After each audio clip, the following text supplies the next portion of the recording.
सुबह जल्दी उठ करके तैयार होकर के तथागत बुद्ध उनके धम्म को वाचन के लिए सुनने के लिए हमारे सभी आदरणीय हमारी बहनें, हमारे बेटे बेटियां, जो भी इस वाचन श्रृंखला में शामिल हैं, सबका स्वागत है, सबका अभिनंदन करते हुए आज आप सबको मैं हमारा आषाढ़ की पूर्णिमा कहें, धम्मचक्र प्रवर्तन दिवस कहें, गुरु पूर्णिमा कहें, सबकी आप सबको मंगल कामनाएं, बहुत बहुत मंगल कामनाएं हैं। वर्षावास प्रारंभ दिवस कहें, सबको मंगल कामनाएं देते हुए अभिवादन में परम आदरणीय संचालक जी के साथ अपने आप को जोड़ते हुए हमारे आज की इस वाचन श्रृंखला के अध्यक्ष परम सम्मानी परम आदरणीय हमारे सबके वरिष्ठ तुलसीदास लांघे साहब, उनको भी मैं वंदन करते हुए नमन करते हुए और उनका आशीष प्राप्त करते हुए आज का वाचन प्रारंभ करता हूं, जैसी मुझे अनुमति है। आज का हमारा विषय है ईश्वर में विश्वास धम्म नहीं है। बोधिसत्व विश्वरत्न डॉक्टर बाबा साहब अम्बेडकर इस सब्जेक्ट को अंग्रेजी में लिखते हैं, बिलीव इन ईश्वर कोष्टक में God is not essentially part of Dhamma. यानी कि इसकी हिंदी अगर अपन जाने तो बाबा साहब लिखते हैं कि कोई भी व्यक्ति जो ईश्वर नामक कल्पना में विश्वास करता है तो वह धम्म का व्यक्ति नहीं हो सकता। यह धम्म नहीं है। अनिवार्य रूप से, मुख्य रूप से, मूल रूप से, वास्तविक रूप से यदि कोई ईश्वर पे बिलीव करता है, विश्वास करता है, तो वह व्यक्ति धम्म का भाग नहीं है। या उसके मन में ऐसे अगर विचार बनते हैं तो निश्चित है उसके भीतर धम्म नहीं है। ये बाबा साहब का कहना है कि यदि आपके मन में जरा भी ऐसी कोई बात आती है, देवी शक्ति, अलौकिक शक्ति, ईश्वरीय शक्ति, तो निश्चित आपके भीतर धम्म नहीं है। ये धम्म का भाग नहीं है, part of Dhamma, it is not part of Dhamma. और हिंदी में हमारे डॉक्टर भनंद कौशल्यान साहब ने इसको अधम्म कहा है। तो सम्मानित साथियों, एक बात इसमें मैं स्पष्ट कर दूं कि हम जो इस किताब में लिखा रहता है उसको ही हम फोटो करके व्हाट्सएप में कार्यालय को भेज देते हैं। तो कार्यालय में जो भी हमारे सहयोगी हैं वो उसको ज्यों का त्यों पोस्ट में डाल देते हैं। आप इसको समझिए कि हम उसको वैसा नहीं पढ़ेंगे जैसे ईश्वर में विश्वास अधर्म है ऐसा लिखा हुआ है। तो हम इसको पढ़ेंगे कि बाबा साहब का कहना है कि यदि आप ऐसे कोई कल्पना में विश्वास करते हैं तो वो धम्म का भाग नहीं। इस संसार को किसने पैदा किया, यह एक सामान्य प्रश्न है। बोधिसत्व बाबा साहब लिखते हैं कि इस संसार को किसने पैदा किया, यह एक सामान्य प्रश्न है। और इस संसार को किसने बनाया, किसने पैदा किया, एक सामान्य प्रश्न है। और इस संसार को ईश्वर ने बनाया, एक सामान्य सा उत्तर भी है जो हम मान लेते हैं। अधिकतर लोग यही मानते हैं। इसीलिए बाबा साहब ने इस बात को यहां सामान्य कहा कि यह सामान्य प्रश्न है। कि इस संसार को किसने बनाया, तो इस संसार को ईश्वर ने बनाया। तो ये प्रश्न भी सामान्य है और बोधिसत्व बाबा साहब लिखते हैं कि ये उत्तर भी सामान्य है। इसमें असाधारण जैसी कोई बात नहीं है, साधारण है। ज्यादातर लोग इसी बात पर निर्भर हैं कि अगर कोई पूछता है कि इस संसार को किसने बनाया, किसने पैदा किया, तो हम सहज रूप में कह देते हैं कि इस संसार को ईश्वर ने बनाया। और ब्राह्मण योजना के तहत, ब्राह्मणी जी योजना है, बोधिसत्व बाबा साहब लिखते हैं कि ब्राह्मणी जी योजना है। उन्होंने क्या बताया, इस सृष्टि के रचयिता के कई नाम हैं। उन्होंने एक ना कह करके उसको वर्गीकृत किया। वर्गीकृत क्या किया, प्रजापति भी संसार को बनाने वाले हैं, ईश्वर भी संसार को बनाने वाले हैं, ब्रह्मा भी संसार को बनाने वाले हैं। तो ब्रह्मा कहें या पर ब्रह्मा कहें, महाब्रह्मा कहें, बोधिसत्व बाबा साहब लिखते हैं चाहे ब्रह्मा कह लिए, चाहे महाब्रह्मा कह लीजिए, प्रजापति कह लीजिए, ईश्वर कह लीजिए, तो जो सामान्य लोग उत्तर देते हैं ब्राह्मणी योजना के तहत, ब्राह्मणी योजना की स्वीकारता में सृष्टि की रचयिता प्रजापति ने की है, ईश्वर ने की है, ब्रह्मा ने की है, महाब्रह्मा ने की। यदि यह पूछा जाए कि यह ईश्वर कौन है, बोधिसत्व बाबा साहब फिर से एक प्रश्न लाते हैं। यदि यह पूछा जाए कि वह ईश्वर कौन है और यह कैसे अस्तित्व में आया, तो इन प्रश्नों का कोई उत्तर नहीं है। अब हमारे प्रश्न कहां से शुरू हो गए, अब हम ये नहीं पूछ रहे हैं कि ये संसार किसने बनाया, हम पूछ रहे हैं कि ईश्वर कौन है। फिर हम क्या पूछ रहे हैं कि यह अस्तित्व में कैसे आया। तो इस प्रश्न का कोई उत्तर आपको नहीं मिलेगा। इन दोनों प्रश्नों का कोई उत्तर नहीं है कि ये ईश्वर कौन है, कोई उत्तर नहीं है। ये कैसे अस्तित्व में आया, कोई उत्तर नहीं है।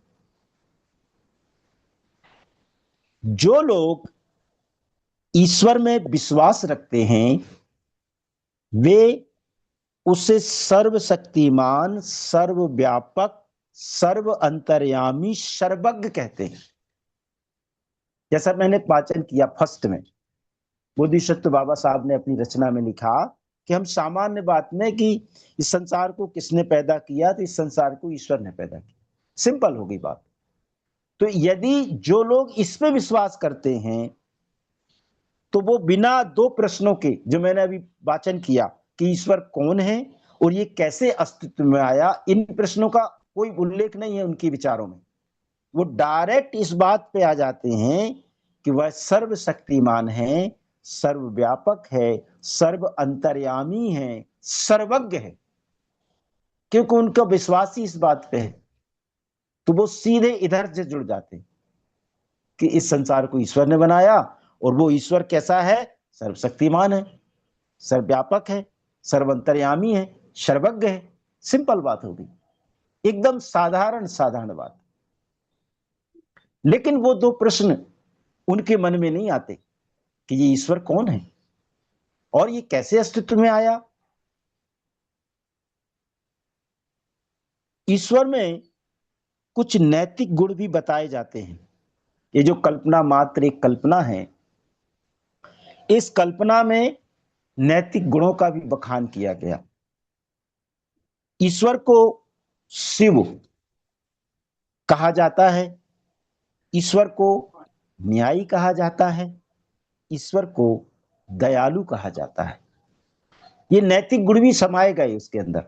बताने वालों ने, जो ब्राह्मणी योजना है, तथागत बुद्ध की वाणी में, बोधिसत्व बाबा साहब की रचना में जो बात आई है, उन्होंने बताया, उसकी विशेषताएं भी बताना जरूरी है।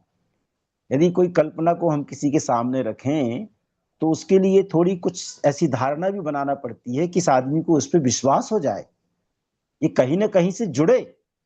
और जो मैं कह रहा हूं इस बात को तर्क संगत महसूस कराने के लिए कुछ बातें भी अलग से जोड़ी जाती हैं। तो वो जोड़ दी गई कि ये दयालु भी है, ये बहुत अच्छा भी है, और ये न्याय भी है, ये न्यायकर्ता भी है, ये बहुत दयालु है, ये बहुत भला व्यक्ति है, ये ईश्वर। तब ये प्रश्न पैदा होता है कि क्या तथागत बुद्ध ने ईश्वर को सृष्टिकर्ता स्वीकार किया है? अब ये प्रश्न हमारे पक्ष में बोधिसत्व बाबा साहब ने डाल दिया। अभी तक तो बाबा साहब संसार की बात लिख रहे थे, अब यह प्रश्न बोधिसत्व बाबा साहब ने समाज के ऊपर डाल दिया। बहुजन समाज के लोग, 85% लोग, भारत को धम्ममय बनाने वाले लोग समझें कि क्या प्रश्न बनाया था तथागत बुद्ध के लिए बाबा साहब ने, क्या तथागत बुद्ध ने ईश्वर को सृष्टिकर्ता स्वीकार किया है? उत्तर है नहीं। तथागत बुद्ध ने स्वीकार नहीं किया है। तथागत बुद्ध ने ईश्वर को सृष्टिकर्ता स्वीकार नहीं किया है। बोधिसत्व बाबा साहब ने उत्तर भी लिख दिया। इसके अनेक कारण हैं कि तथागत बुद्ध ने ईश्वर के अस्तित्व के सिद्धांत को अस्वीकार कर दिया। तथागत बुद्ध ने सिरे से खारिज किया, जो मैंने पहले वाचन किया कि ईश्वर संसार किसने बनाया, तो संसार ईश्वर ने बनाया, तो बहुत सर्वव्यापी है, अंतर्यामी है, सर्वज्ञ है, भला भी है, न्याय भी है और दयालु भी है। इन सब बातों को तथागत बुद्ध ने सिरे से खारिज किया, स्वीकार ही नहीं किया। और स्वीकार नहीं करने के उन्होंने कारण बताए, और उसके अस्तित्व के सिद्धांत को तथागत बुद्ध ने क्यों नहीं माना, ये हमारे बीच में बोधिसत्व विश्वरत्न डॉक्टर बाबा साहब अम्बेडकर ने रखा। किसी ने कभी ईश्वर को नहीं देखा, लोग खाली उसकी चर्चा करते हैं, केवल उसकी चर्चा करते हैं, उसके बारे में बातचीत करते रहते हैं, देखा किसी ने नहीं। किसी ने कभी ईश्वर को नहीं देखा, देखा ही नहीं है, लेकिन कल्पना में खो करके उसी उसी की बात करते रहते हैं कि वो सर्वव्यापी है, वो सर्वज्ञ है, वो दयालु है, वो न्यायी है, वो भला है, अंतर्यामी है, शक्तिमान है। इतनी सब विशेषताएं बिना देखे चर्चा में रहती हैं, करते रहते हैं लोग। और ईश्वर अज्ञात है, अदृश्य है, किसी को पता ही नहीं है, किसी को दिखा ही नहीं है। फिर भी ये जो बातें हैं ये संसार में चलती रहती हैं। कोई यह सिद्ध नहीं कर सकता कि इस संसार को ईश्वर ने बनाया है। ये भी बोधिसत्व बाबा साहब ने ये पूरे अडिगता से ये बात कह दी। तथागत बुद्ध ने अपनी धम्मदेशना में ये बात कह दी कि कोई सिद्ध नहीं कर सकता इसको, कोई यह सिद्ध ही नहीं कर सकता कि इस संसार को ईश्वर ने बनाया है। और बाबा साहब लिखते हैं कि संसार का विकास हुआ है, निर्माण नहीं हुआ। तथागत बुद्ध ने यह भी स्पष्ट कर दिया अपनी धम्मदेशना में कि ये जो संसार आप देखते हैं, जिस संसार में आप रहते हैं, अपना जीवन जीते हैं, इस संसार का विकास हुआ है, निर्माण नहीं हुआ। और अगर हम अंग्रेजी में जाएं तो विश्वास के लिए डेवलपमेंट शब्द है और निर्माण के लिए कंस्ट्रक्शन शब्द है। मैं अपनी तरफ से आप लोगों को ये शब्द बोल रहा हूं कि अंग्रेजी में अगर हम इस बात को समझें तो विकास के लिए डेवलपमेंट है और निर्माण के लिए कंस्ट्रक्शन है। तो इस संसार का डेवलपमेंट हुआ है, कंस्ट्रक्शन नहीं हुआ, निर्माण नहीं हुआ। ये तथागत बुद्ध की धम्मदेशना कहती है। ये बोधिसत्व विश्व रत्न डॉक्टर बाबा साहब अम्बेडकर की रचना कहती है कि इस संसार का विकास हुआ है, निर्माण नहीं हुआ। No construction, only development. यानी पहले से मौजूद कुछ रहा होगा, उसका डेवलपमेंट डेवलपमेंट विकास होता जा रहा समय के साथ। कोई नई चीज का निर्माण नहीं हुआ। तो जब कोई नई चीज का निर्माण ही नहीं हुआ तो ये बनाने वाला कौन है? इसने बना दिया। तो जब कोई निर्माण ही नहीं हुआ तो ये बनाने वाला कहां से आया? इसलिए तथागत बुद्ध ने इसको सामान्य बात कह दी। इसीलिए ईश्वर में विश्वास करने से कौन सा लाभ हो सकता है, प्रश्न बोधिसत्व बाबा साहब ने रखा। इसलिए ईश्वर में विश्वास करने से कौन सा लाभ हो सकता है? अब सोचिए, आप विचार करिए, चिंतन करिए, मंथन करिए, संवाद करिए, विवेचना करिए कि हम यदि ईश्वर पे विश्वास रखते हैं तो क्या हमें कोई लाभ होगा? उत्तर लिखते हैं बाबा साहब कि इससे कोई लाभ नहीं। उत्तर भी लिख दिया उन्होंने, लिख दिया कि इससे कोई लाभ नहीं है। तथागत बुद्ध ने कहा ईश्वर आश्रित धर्म कल्पना आश्रित धर्म है। तथागत बुद्ध की वाणी है। तथागत बुद्ध ने कहा कि ईश्वर आश्रित धर्म कल्पना आश्रित धर्म है। स्पष्ट कर दिया। इसीलिए ईश्वर आश्रित धर्म रखने का कोई उपयोग नहीं है। ऐसे धर्म का क्या उपयोग? यहां हमारी आंख खुल जानी चाहिए। नहीं खुली है तब, खुल गई है तो बहुत अच्छी बात है। इससे केवल मिथ्या विश्वास उत्पन्न होता है। झूठ का झूठ, झूठ ही झूठ, केवल मिथ्या, केवल मिथ्या, केवल मिथ्या, और कुछ उत्पन्न नहीं होता है। तथागत बुद्ध ने इस प्रश्न को यही और यूं ही नहीं छोड़ दिया। उन्होंने इस प्रश्न के नाना पहलुओं पर विचार किया है। बाबा साहब लिखते हैं कि तथागत बुद्ध ने इस बात को ऐसे सामान्य नहीं कह दिया जैसे हम वाचन कर रहे हैं। बहुत गहन अध्ययन किया उन्होंने, समझा, अपने आप को कुर्बान कर दिया, निछावर कर दिया इस बात को समझने के लिए कि ये ऐसा क्यों है। केवल सिंपल कह के तथागत बुद्ध ने इस प्रश्न को छोड़ नहीं दिया। उनके कई पहलुओं पर विचार किया, अध्ययन किया, गहन विचार करके, मंथन करके, खोज करके नई चीज निकाल के हमारे सामने रखी। जिन कारणों से तथागत बुद्ध ने ईश्वर के अस्तित्व के सिद्धांत को अस्वीकार किया वे अनेक हैं। केवल ऐसे ही नहीं कह दिया जैसा हम कह देते सामान्य भाषा में। तथागत बुद्ध ने अपने गहन अध्ययन से, अपने ज्ञान से उनको खोज करके तर्क के साथ अपनी बातें रखी।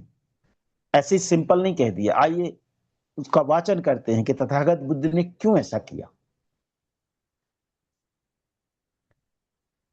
उनका तर्क था कि ईश्वर के अस्तित्व का सिद्धांत सत्य आश्रित नहीं है। पहला तर्क। तथागत बुद्ध अपनी वाणी में, बोधिसत्व बाबा साहब अपने रचना में लिखते हैं, पहली बात लिखते हैं कि पहला उनका जो तर्क है, पहली जो बात है कि ईश्वर के अस्तित्व का सिद्धांत सत्य आश्रित नहीं है। इसमें कोई सत्यता नहीं, कोई सच्चाई नहीं। ये प्रिंसिपल ही झूठा है। तथागत बुद्ध ने बासेट नाम के एक व्यक्ति हैं और भारद्वाज नाम के एक व्यक्ति हैं, इन दोनों के साथ हुई अपनी बातचीत में इसे स्पष्ट कर दिया था। तथागत बुद्ध ने अपनी धम्म देशना में वासेठ और भारद्वाज, इन दो व्यक्तियों के साथ जो उनकी चर्चा हुई, तो उस चर्चा में तथागत बुद्ध ने यह स्पष्ट किया कि ईश्वर का अस्तित्व सत्य आश्रित नहीं है। वासेठ और भारद्वाज, भारद्वाज एक पिंडोल भारद्वाज हैं जो अरहत हुए, में एक विवाद उठ खड़ा हुआ कि सच्चा मार्ग कौन सा है और झूठा कौन सा है। इस मंजर को समझिए, आप सब अपने आप को यहां ले आइए। आप सब बुद्धिजीवी हैं, बहुत ज्ञानी हैं, गुणीजन हैं। इस बात को समझिए कि बासेट और भारद्वाज के बीच में ये बात हो रही है कि सच्चा मार्ग कौन सा है, झूठा मार्ग कौन सा है। वो दो दार्शनिक लोग, समाजशास्त्री, विद्वान जो भी कहें, वो लोग आपस में इस बात पे विवाद कर रहे हैं कि सच्चा मार्ग कौन सा है, झूठा मार्ग कौन सा है। इस समय महान भिक्षु संघ के साथ तथागत बुद्ध कौशल जनपद में विहार कर रहे थे। ये कब की बात है? जब ये दो सज्जन व्यक्ति इस बात पे विवाद कर रहे हैं कि कौन सा मार्ग सच्चा है, कौन सा मार्ग झूठा है। उस समय तथागत बुद्ध कहाँ हैं? उस समय तथागत बुद्ध हैं भिक्षु संघ के साथ कौशल जनपद में। और कौशल जनपद, जनपद के बारे में हम जानते हैं कि जनपद क्या कहलाता है? जनपद वही है जहां किसी एक राजा का राज होता है। ये कोई साहब को आवाज नहीं आ रही है मेरी?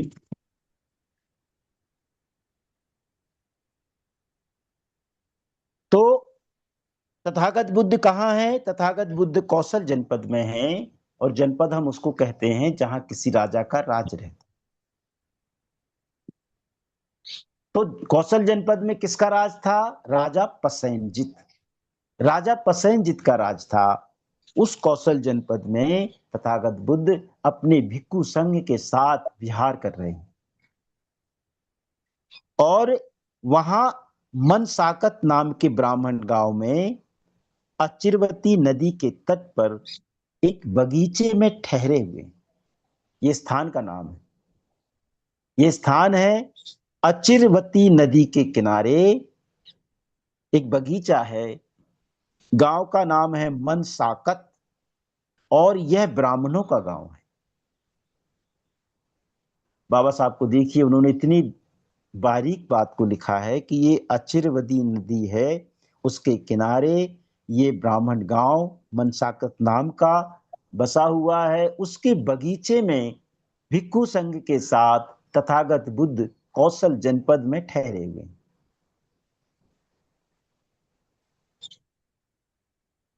वासेठ और भारद्वाज दोनों मनसाकत नाम की बस्ती में ही रहते थे।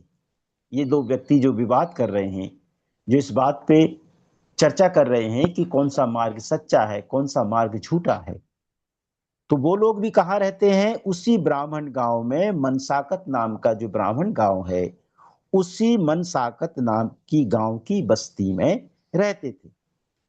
जब उन्होंने यह सुना कि तथागत बुद्ध उनकी बस्ती में आए हैं, ये दोनों ने सुना कि तथागत बुद्ध अचिरवदी नदी के तट पर मनसाकत गांव जो ब्राह्मण गांव है, वहां की बगीचे में ठहरे हैं। तो जब दोनों ने सुना तो तथागत बुद्ध के पास दोनों गए। तथागत बुद्ध को अपना अपना दृष्टिकोण निवेदन किया। दोनों ने अपनी अपनी बात कही। जो उनका बीच में विवाद था, वासेठ जी और भारद्वाज जी, वासेठ जी और भारद्वाज जी के बीच में ये विवाद है कि कौन सा मार्ग सच्चा है, कौन सा मार्ग झूठा है। और इस बात को लेकर के जब उन्होंने सुना कि तथागत बुद्ध तो यही हैं हमारे पास, हमारे मार्गदर्शक, जो हम इस प्रश्नों के उत्तर के लिए उत्तरदायी हैं, वो हमें दे सकते हैं, समाधान है उनके पास, तो उनके पास गए और अपना अपना दृष्टिकोण निवेदन किया। जिन दोनों का दृष्टिकोण जो था, अपनी अपनी बात तथागत बुद्ध से वासेठ जी ने भी कही, भारद्वाज जी ने भी कही। भारद्वाज अरहत जो थे वो बोले, तरुक का दिखाया हुआ मार्ग सीधा मार्ग है, यह मुक्ति का पथ है। असर जो इसका अनुसरण करता है उसे वह ले जाकर सीधा ब्रह्मा से मिला देता है। भारद्वाज जी कह रहे हैं ये जो मार्ग है ये सीधा मार्ग है, मुक्ति का मार्ग है, और जो इसका अनुसरण करता है, जो इस मार्ग पर चलता है, वो सीधा जाके ब्रह्मा से मिला देता है। ये मार्ग है। वासेठ जी बोले, हे गौतम, बहुत से ब्राह्मण बहुत से मार्ग सुझाते हैं, अलग अलग ये लोग जो हैं अलग अलग मार्ग के बारे में बताते हैं। ये अपने अपनी बात तथागत बुद्ध से कह रहे हैं। पहले भारद्वाज जी ने कहा कि यह कैसा मार्ग है जो सीधा ब्रह्मा से मिला देगा। वासेठ जी कह रहे हैं अपनी बात कि तथागत बुद्ध जितने ब्राह्मण हैं वो अलग अलग बात बताते हैं, अलग अलग समझाते हैं। अद्वर्य ब्राह्मण, तैत्तिरीय ब्राह्मण, कंछोक ब्राह्मण तथा भीहू वर्गीय ब्राह्मण, चार प्रकार के ब्राह्मणों का वर्णन वासेठ जी कर रहे हैं।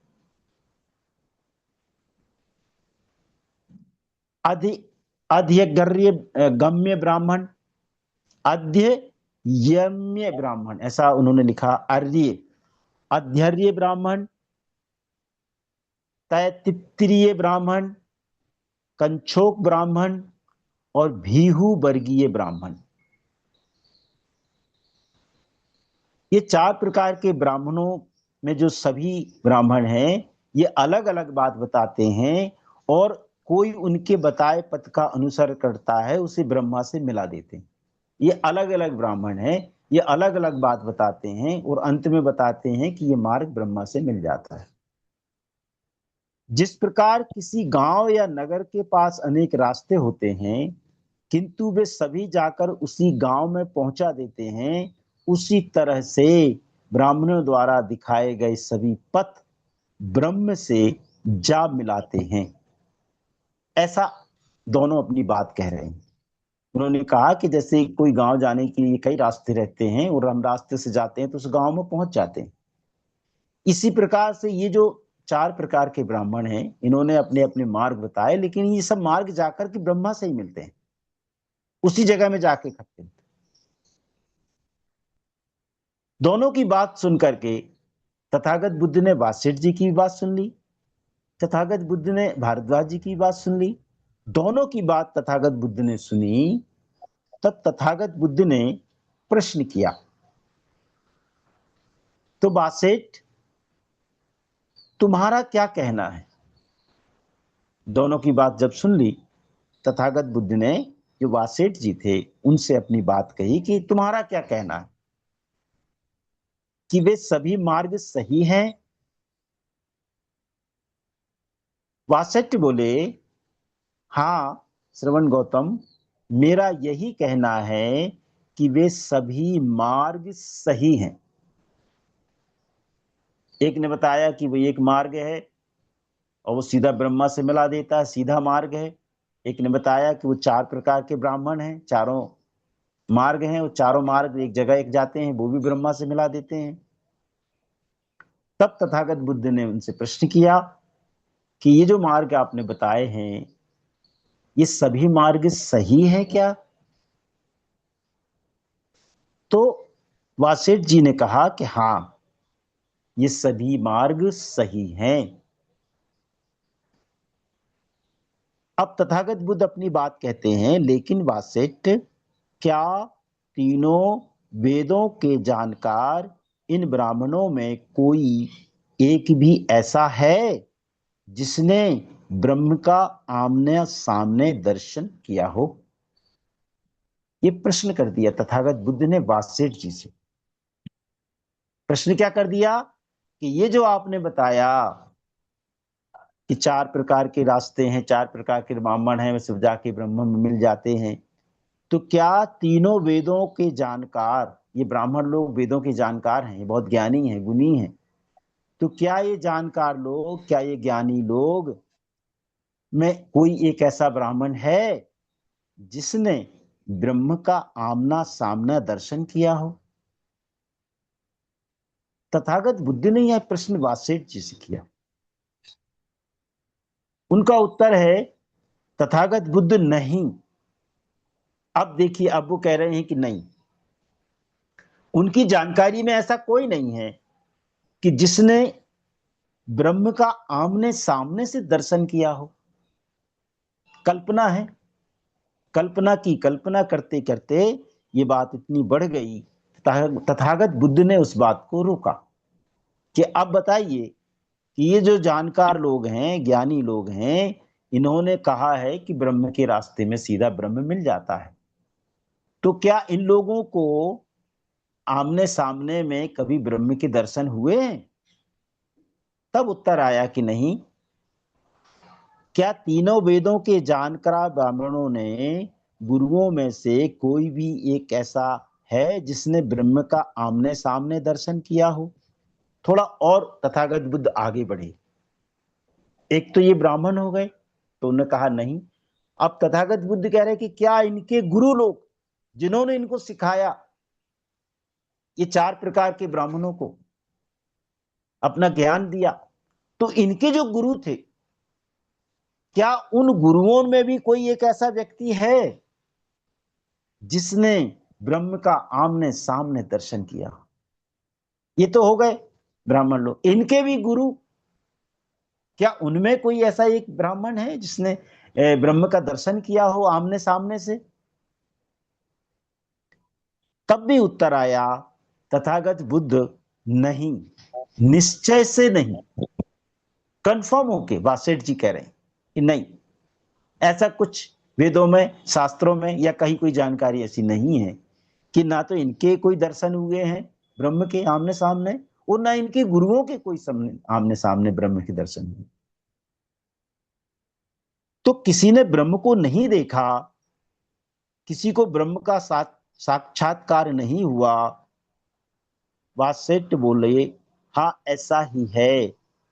तब तुम यह कैसे मानते हो कि ब्राह्मणों का कथन सत्य आश्रित है? तथागत बुद्ध ने बोले, उनसे बात कर रहे हैं कि जब आपको ये क्लियर हो गया कि इनमें से जो ब्राह्मण है चार प्रकार के, ये ब्राह्मण चारों रास्ते बताए कि जो ब्रह्म में जाके मिल जाते हैं, तो उन ब्राह्मणों का कोई आमना सामना नहीं हुआ ब्रह्म से। फिर उनके गुरु जिन्होंने ये बताया उनको, उनका भी कोई आमने सामने ब्रह्म के दर्शन नहीं हुए, ना आमना सामना हुआ। तो जब ये बात निश्चित हो गई है कि ब्रह्म का किसी ने नहीं देखा, ब्रह्म का किसी का कोई साक्षात्कार नहीं हुआ, तो फिर तुम कैसे मानते हो कि ब्राह्मणों का कथन सत्य आश्रित? फिर कैसे मानते हो? फिर आप इस बात को कैसे विश्वास में लाते हो? अपने आप को इसको कैसे उम्मीद जताते हो कि ईश्वर का ये काम है, या ब्रह्म है, या ब्रह्म मिला है, या ब्रह्म का मार्ग है? तो ये जो बात है, ब्राह्मणों का कथन सत्य आश्रित कैसे हो सकता है? क्या आपको लगता है कि ये सही है जब वो मिले नहीं, देखा नहीं?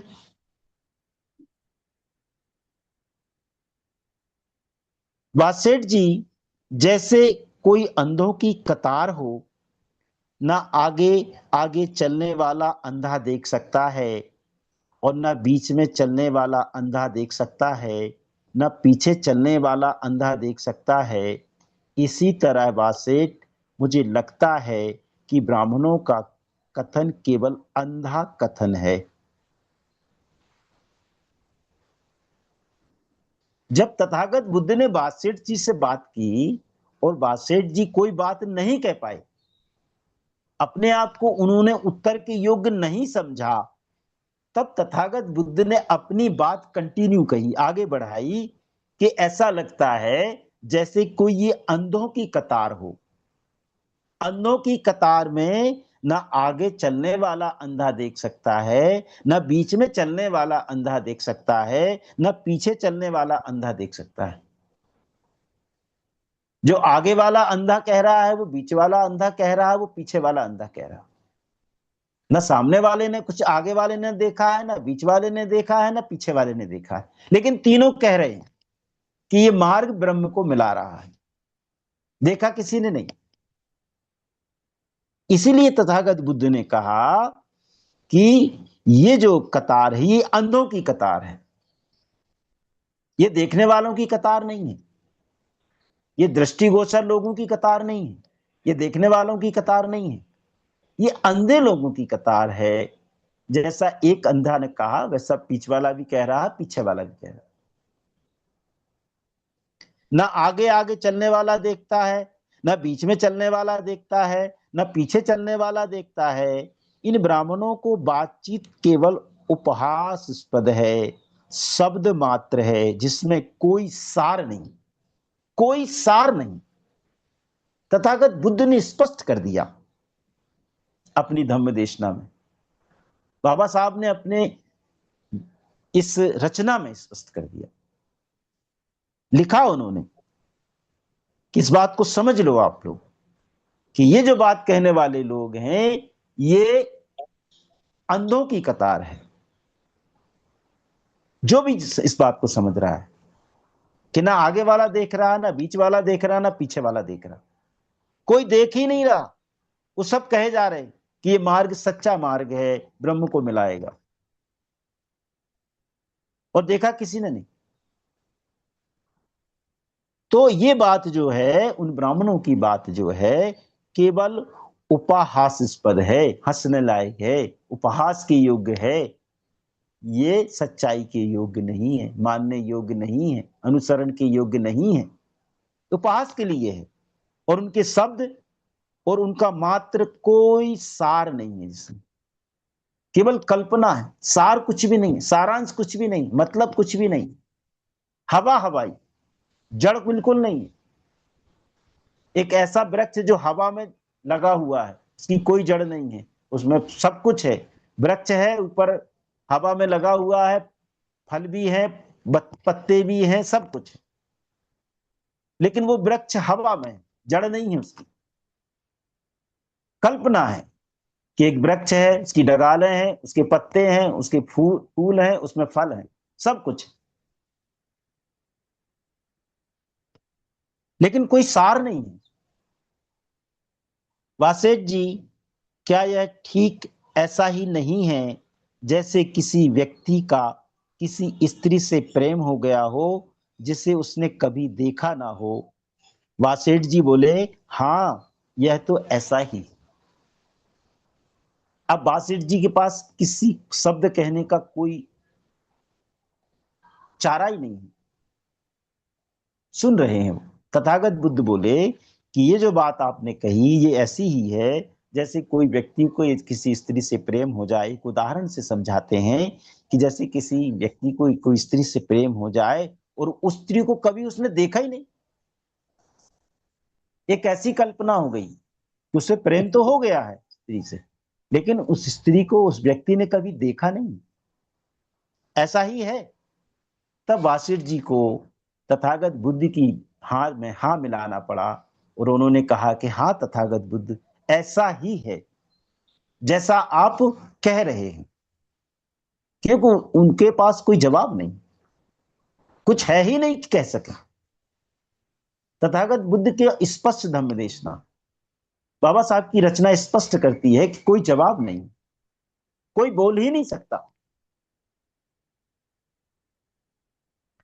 तब तथागत बुद्ध बोले, वासेठ जी, अब तुम बताओ कि यह कैसा होगा जब लोग उस व्यक्ति से पूछेंगे कि मित्र, तुम जिस सारे प्रदेश की सुंदरम स्त्री से इतना प्रेम करने की बात कहते हो, वह कौन है, वह किस जाति से है, ब्राह्मण है, क्षत्रिय है, वैश्य है, शूद्र है?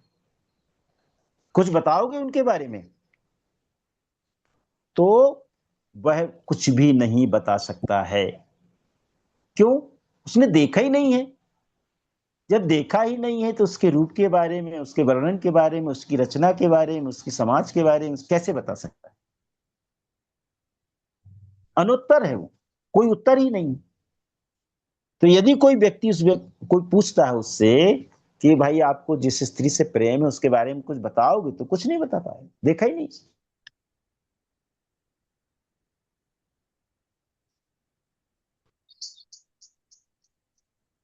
महाब्रह्मा सृष्टि के तथाकथित रचयिता की चर्चा करते हुए तथागत बुद्ध ने भारद्वाज और बासेठ जी को कहा, मित्रों, जिस प्राणी ने पहले जन्म लिया था वह अपने बारे में सोचने लगा, मैं ब्रह्मा हूं, मैं महाब्रह्मा हूं, विजेता हूं, अविजित हूं, सर्वद्रष्टा हूं, सर्वाधिकारी हूं, मालिक हूं, निर्माता हूं, रचयिता हूं, मुख्य हूं, व्यवस्थापक हूं, आप ही आप अपना स्वामी हूं, और जो है तथा जो भविष्य में पैदा होने वाले हैं उन सब का पिता हूं। मुझे मुझे ही से ये सब प्राणी उत्पन्न होते हैं।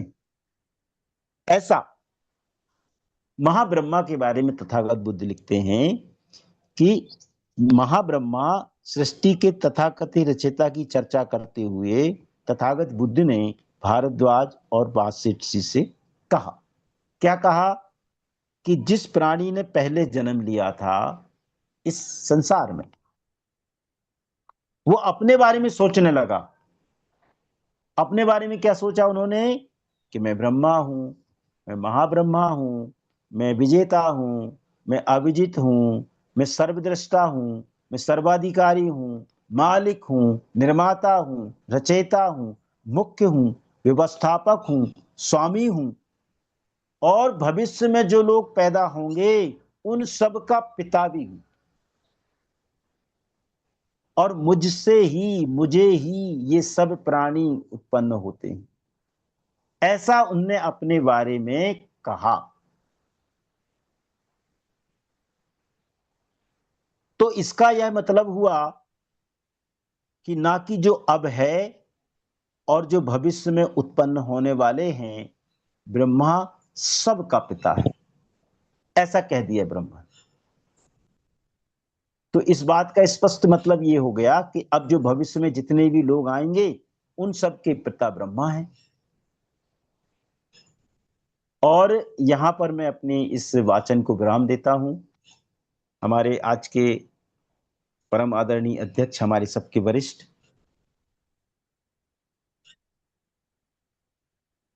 तुलसीदास लांगे साहब, जो हमारे जम्मू कश्मीर के प्रभारी भी हैं और हमारे सबके मार्गदर्शक भी हैं, उनको मैं ये समय देता हूं। आप सब ने पूरे धैर्य से, पूरे मनोयोग से, पूरे ध्यान से मुझे सुना। आप सबको बहुत बहुत साधुवाद। सादर नमो बुद्धाय। जय भीम। सबको मंगल कामनाएं। बहुत बहुत साधुवाद सर। आरबीएम की ओर से आपको बहुत बहुत कृतज्ञता ज्ञापन करता हूं मैं, क्योंकि आपका जो सुस्पष्ट जो स्पष्ट शब्द है और तो मतलब बारीकी से वो आप जो समझाए हैं सर, मधुर वाणी से सबका दिल को छू गया होगा सर। बहुत बहुत साधुवाद। बोलने के लिए मेरे पास कोई शब्द भी नहीं है। तो इस बीच में हमारे जो एडवोकेट के बोध जी, माननीय के जी ने अपना ब्रह्मा भ्रम है और भारत के जो जो ये जो क्या है कि ये शिकारी शिकारी हैं और उनका हथियार ईश्वर है, और तथाकथित जो हिंदू है इनका शिकार है बोल के वो मंतव्य रखे हैं। बहुत ही लाजवाब है बात पर। तो हमारे बीच में जो आज की अध्यक्षता कर रहे हैं हमारे वरिष्ठ और परम सम्मानीय अध्यक्ष माननीय तुलसीदास लंगी जी, मैं इनको निवेदन करता हूँ। फिर एक बार नर्मदा जय हिंद प्रेषित करता हूँ सर जी। आज का अध्यक्ष उद्बोधन माननीय तुलसीदास लंगी जी। जी मेरी आवाज आ रही है? जी जी सर, जी सर, जी सर। अच्छा। बहुजन समाज में जन्म में सभी संतों महापुरुषों गुरुओं को नमन करते हुए आज का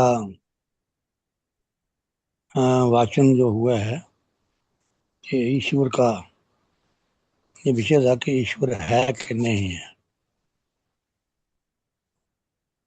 इस पर तो तथागत गौतम बुद्ध ने जब उनको ज्ञान प्राप्त हुआ था तो उसी वक्त नकार दिया था कि ईश्वर नाम की कोई चीज इस दुनिया में नहीं है। हम सब जो है प्रकृति की देन है, तो प्रकृति को मानने वाले, सब कुछ प्रकृति से उत्पन्न होता है। तो आज का वाचन बहुत अच्छा, हाँ, रामत बहुत जी ने इस पर बड़ी अच्छे ढंग से रोशनी डाली है। बाबा साहब के तत्व भी दिए हैं और चर्चा भी दी है बुद्धा की और वो भाषण जो ब्राह्मणों की। तो उससे ये स्पष्ट हो जाता है कि ईश्वर नाम की कोई चीज नहीं है। हम सब लोग जो हैं वो प्रकृति की देन है, तो प्रकृति ही सर्वोपरि है। तो सर्वशक्तिमान जो है प्रकृति ही है। तो इसीलिए अ, आज के वाचन में जिन साथियों ने ये भाग लिया है उन सबका अभिवादन करते हुए, ये अमर बोध जी का अभिवादन करते हुए अ, मैं अपनी बात को यही समाप्त करता हूँ और संचालन जी से निवेदन करता हूँ कि आगे जो है अपने वो आगे पीछे जो आगे काम रह गया है उसको पूरा करें। नमो बुद्धाय, जय भीम। बहुत बहुत साधुवाद सर। आप बहुत ही समझदार हैं। क्या कि एलपी अमृत जी साहब का बोलने के बाद शायद कोई कोई भी चीज तो मतलब ना समझ रहता नहीं है। और आप समय का भी सदुपयोग किए हैं सर, बहुत बहुत साधुवाद आपको। तो सभी को फिर एक बार मेरा निवेदन है, नवोदय जय भीम। तो आइए हम सब जैसे कि हमारा परंपरा है कि हम सभ्य सत्ता के बाद ही हमारा कार्यक्रम समापन होता है। तो सबको निवेदन है, हाथ जोड़ कर रहिए, हम सभ्य सत्ता की ओर चलते हैं और उसके साथ आज का कार्यक्रम समापन हो जाएगा। सभी का निवेदन,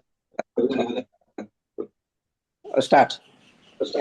ए सत्ता सत्ता सुखी हन्तु सभ्य सर्वे हन्तु नो सर्वे भद्राणि पश्यन्तु मा किञ्चित् दुःखमागमात् सभ्य सर्वे सत्ता सुखी हन्तु सर्वे हन्तु सुखिनो सर्वे भद्राणि पश्यन्तु मा किञ्चित् सर्वे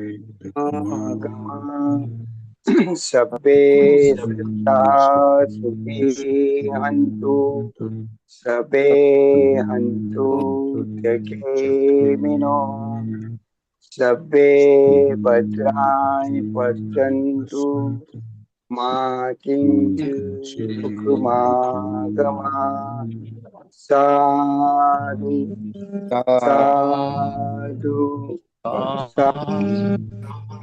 मंगल बुद्धं नमामि धम्मं नमामि संघं नमामि। सबका मंगल हो, सबका मंगल हो, सबका मंगल हो। जय भीम, नमो बुद्धाय।